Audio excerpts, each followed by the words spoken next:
All right, what is up, all you beautiful people on YouTube?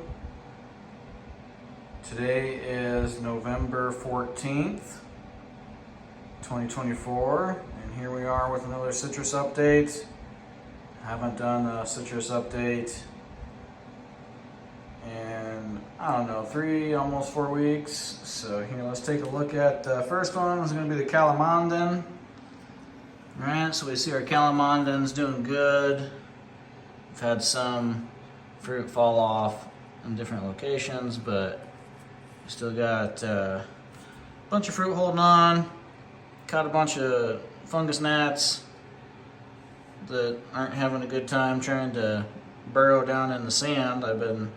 Got some sand in most of these now. Maybe a little bit of nutrient burn here. That's crispy. Throw that in there. So the Calamondin plant is doing pretty good. It's getting some decent fruits on it. And a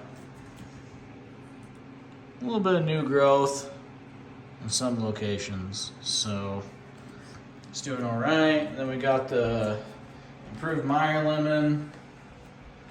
It's actually flowering out some now. Look at that.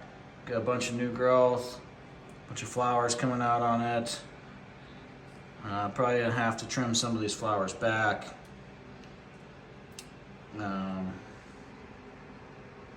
That's the improved Meyer lemon. But look at that, look at how green those leaves are. If you go back and look at the videos from when I first got this plant, it was looking pretty pitiful. But look, here we got a new branch coming out here, down here. Got a bunch of new growth up here. This growth here is really struggling. See, that just fell off when I touched it. So that new growth wasn't gonna last anyway. Got some new growth back here. Another bunch of growth there. And then here I have a couple aphids here because there's aphid flies that are flying around. I went and got some insecticidal soap. I haven't sprayed the plants with it yet. I've just been kind of taking care of this by like manually exterminating bugs when I find them. That was sticky, just touching that. So that's whatever, right? So, but it's doing good. I might have to spray this improved Meyer lemon with, I got a insecticidal super soap that I can use. That was about 20 bucks. And I have another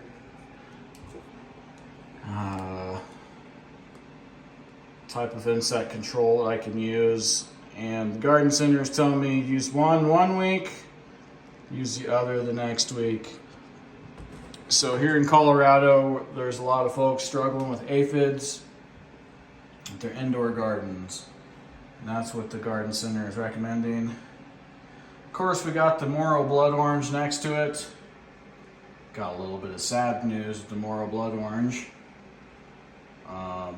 As you can see, it's been topped. I had to top the Moro blood orange. I had some dieback going on a bunch of the growth that was up above. Leaves were getting where they were shriveling, curling, and then drooping and falling off. And then branches started dying back. And I had to amputate the top of the tree to protect it from whatever disease had infected the top of the tree from spreading down lower. But you see, I did that at a terminal growth point to give these little areas here a chance to grow up and out. And I got new growth coming in down here. I've also got new growth here. And since I topped the tree, it has stopped dropping leaves, and I think that cured it of whatever was going on with it, and prevented whatever was happening from entering the main stem and killing the tree. So I didn't want the tree to die. this was an expensive tree, right? So when I bought this tree, it was one of my most expensive ones.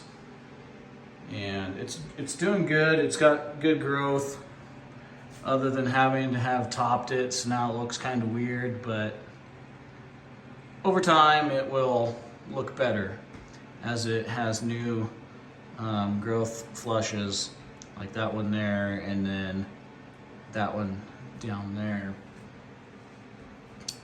So really hopeful that it doesn't die back more than it already did. It's been about a week to a week and a half since I amputated the top of the tree off of it, and the disease didn't follow down any further than where I pruned it there. But it's still kind of sad that I had to prune it there, because that was a lot of growth that was up above that point. But it's part of gardening, right? Sometimes you have to do what you don't want to do. And then if you remember that really lush key lime that I had that had a lot of growth on it when I was doing my repotting video, well, this is that key lime now. So you could see that it had heavily defoliated, and then I had to do some pruning on it.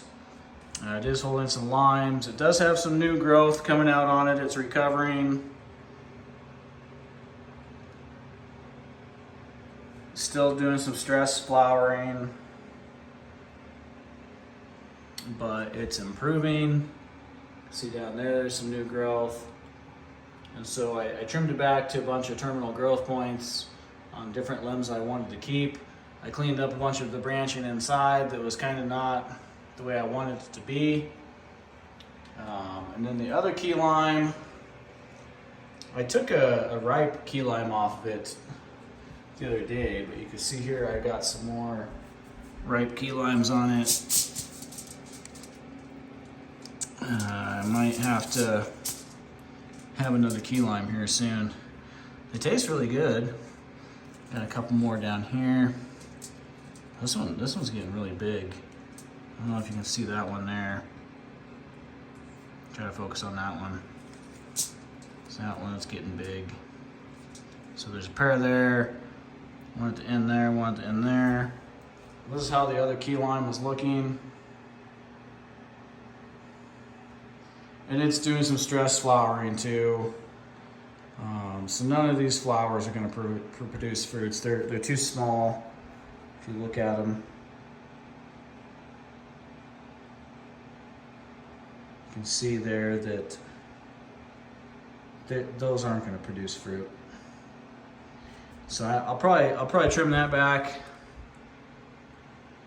maybe to that point there, where there's some of the sun damage on those leaves there.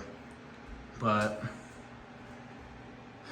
that one's holding most of its leaves, I would say, compared to the other one. And then the New Zealand lemonade, it's doing good. It had all this new growth here. It had a branch that came off out here, and it grew really crazy and really strong, and the leaves were bigger than any of the other leaves that were on the plant. And because that growth was from really down low, I thought that it was not what I wanted. And you can see here too, I've got a couple more little bit of growths here. We're gonna just remove those, right? We don't want the growth from down low. We want to have all the growth up above. So we follow here, we got another branch starting here where a leaf dropped off. We got another branch starting here where a leaf dropped off. And there was another one that's up here that you can kind of see where there's another branch starting right there. So I want those 3 branches for sure. But down at the base, I just want the one stem. And so I'm trying to discourage the growth here. At first I thought I was okay with this growth, but then I decided I didn't want it. That growth came off. The leaves were not the rootstock, but they weren't growing the spikes, right? Like the thorns. like I would expect for the New Zealand lemonade. Of course, I got some spotty leaves. Those will fall off eventually and then be replaced with new growth. But anyway, so that's how the New Zealand lemonade is looking. So this is where I'm at, mid-November. This plant. Again, I am fighting some aphids here and there, trying to keep control of them. Mostly with the sticky traps. I haven't sprayed the insecticides on the plants yet. I will harvest all of the fruit from this plant before I spray it with insecticides. Even though one of those, the insecticidal soap, is supposed to be organic, I don't want any insecticides getting into the zest of my fruit peels, because I would like to use some of the zest for like limoncellos or limoncellos or orangecellos, right? So you don't want any of the insecticides getting on the skins of the fruits. But yeah, all of the plants are still alive, which is good. They are recovering from the repotting, the 2 key limes are, and then the rest of them seem pretty happy, other than the Moro blood orange getting some kind of a disease that started following back towards the main stem, and I had to do that amputation before it got to the main stem. So that was not ideal, but that's a situation that I had to face, so did what I had to do. I appreciate you focusing in on that there. So we'll focus in on that a little bit more if I can. It's hard to get focused on that, but I sure appreciate you all tuning in and keeping up with my videos. Some of the videos are getting a good amount of views, and I appreciate all of you, and I hope you have a great day. So that's where I am with my citrus trees so far, and I hope you have a great day. Bye.